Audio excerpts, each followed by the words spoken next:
आज macro economics के revision का 6th क्लास है। आज का क्लास बहुत छोटा रहेगा, 10 से 12 मिनट का। आज हम सिर्फ एक टॉपिक पढ़ाएंगे इसमें,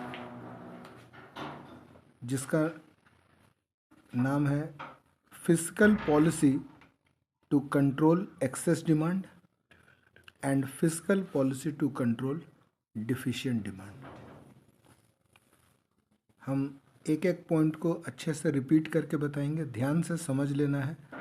समझ जाने के बाद इसमें याद करने का कुछ नहीं रहेगा, बच्चे खुद से लिख सकते हैं। एक्सेस डिमांड का डेफिनेशन कल के क्लास में बता दिया गया था। अब एक्सेस डिमांड के सिचुएशन को कंट्रोल करने का एक मॉनेटरी पॉलिसी था। मॉनेटरी पॉलिसी आरबीआई अडॉप्ट करती है। आज हम लोग पढ़ेंगे fiscal policy, FISCAL, fiscal policy to control excess demand. इसमें जो फर्स्ट पॉलिसी है वो है increase in tax. Increase in tax MCQ के लिए भी बच्चे याद रखेंगे। अगर कभी आ गया कि फिस्कल पॉलिसी को कंट्रोल करने का सही स्टेप क्या होगा, तो इंक्रीज इन टैक्स वाला ऑप्शन को ध्यान रखना है। इंक्रीज इन टैक्स वाले पॉइंट को एक्सप्लेन करने के लिए सबसे पहले हम लोग टैक्स को डिफाइन कर देंगे। टैक्स का डेफिनेशन हम बच्चों को बजट चैप्टर में भी पढ़ाए हैं, वही डेफिनेशन लिख देना है कि tax is compulsory payment made by people to government without expecting any benefit. Paragraph change करके in case of excess demand tax is increased. अब थोड़ा सा एक्सप्लेन कर देना है। व्हेन टैक्स इज इंक्रीज्ड, सोचिए जब गवर्नमेंट टैक्स बढ़ा देगी, डिस्पोजेबल इनकम, एक टेक्निकल टर्म आया है, disposable income of consumer will decrease. आपको हम समझा देते हैं। डिस्पोजेबल इनकम का मतलब होता है गवर्नमेंट को टैक्स पे करने के बाद पब्लिक के पास जो पैसा बचता है उसको बोलते हैं डिस्पोजेबल इनकम। अगर टैक्स बढ़ा दिया जाएगा तो हमारे पास डिस्पोजेबल इनकम कम हो जाएगा। Due to this their purchasing power will reduce. और जब डिस्पोजेबल इनकम कम हो जाएगा तो हमारा कोई भी चीज़ परचेज करने का कैपेसिटी भी कम हो जाएगा। और जब परचेज करने का कैपेसिटी कम हो जाएगा तो excess demand can be checked. ठीक है।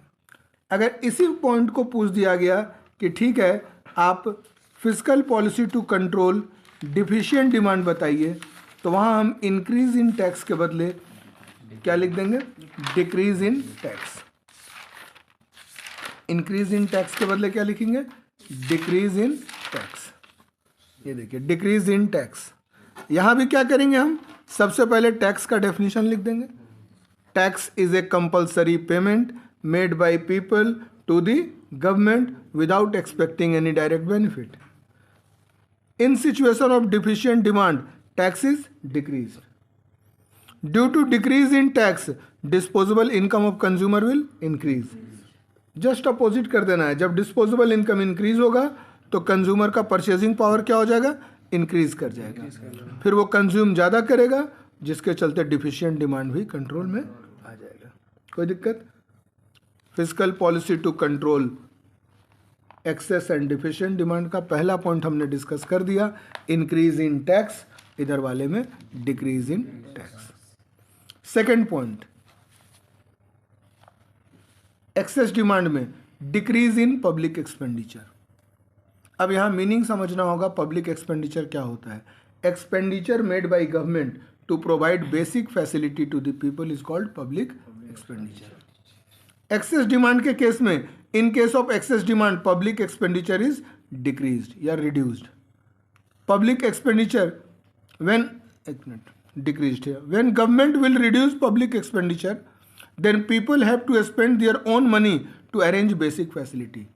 मान लो गवर्नमेंट जो है गैस सस्ता देती थी, चावल सस्ता देती थी, इन सब को अगर ख़त्म कर दे, रिमूव कर दे, तो अब ये बेसिक फैसिलिटी पहले पब्लिक को क्या करना होगा? अपने पैसे से लेना होगा।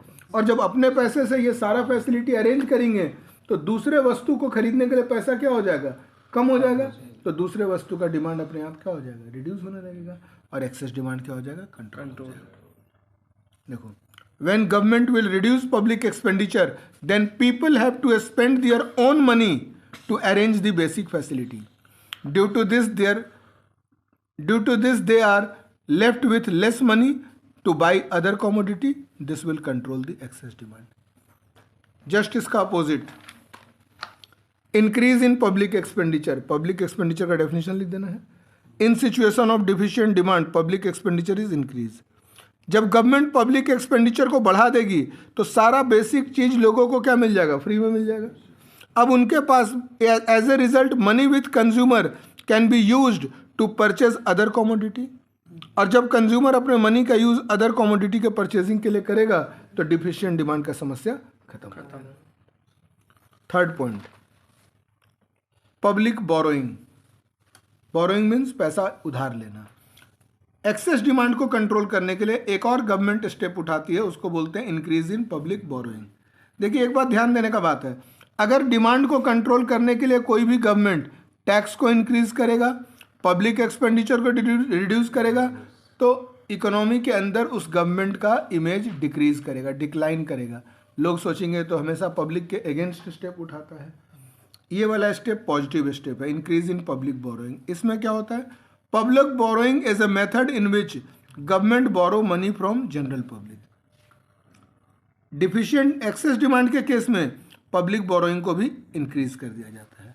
जब गवर्नमेंट पब्लिक से ज़्यादा पैसा बोरो करेगा तो पब्लिक का पैसा किसके पास चल जाएगा, गवर्नमेंट के पास। पब्लिक के पास कम पैसा बचेगा, कम पैसा बचेगा तो उसका परचेजिंग पावर घट जाएगा, परचेजिंग पावर घट जाएगा तो एक्सेस डिमांड कंट्रोल हो जाएगा। जस्ट अपोजिट स्टेप आता है, यहाँ बोरोइंग होता है, यहाँ पे लेंडिंग होता है। लेंडिंग मतलब गवर्नमेंट ही लोगों को पैसा देगी। जब गवर्नमेंट लोगों को पैसा देगी इंक्रीज कर, तो due to increase in public lending money supply with consumer will increase. Consumer के पास पैसा क्या हो जाएगा, बढ़ जाएगा, and this purchasing power also increase, है ना। Due to this demand of the various commodity increases and deficient demand get control. यानी कि देखिए एक्सेस डिमांड और डिफिशिएंट डिमांड चैप्टर में हमने पहले आपको एक्सेस डिमांड और डिफिशिएंट डिमांड में डिफरेंस पढ़ाया, इन्फ्लेशनरी गैप डिफ्लेशनरी गैप में डिफरेंस पढ़ाया, एक्सेस डिमांड और डेफिसिट डिमांड का इम्पैक्ट पढ़ाया।